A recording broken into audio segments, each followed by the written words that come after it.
In this video, we will show you what to do if your Element TV shows no image or just a blue or blank screen. Before we get started, let's check the cable connection to ensure that all the cables are firmly and properly plugged in. Please also confirm that the correct source or input is selected on your television. If there is still no image appearing on the screen, try changing which source the cables are plugged into.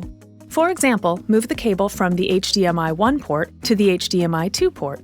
Sometimes a single source input can be fussy, and simply switching the input that the cable is plugged into can bring back the video. Now you can return to enjoying your Element TV.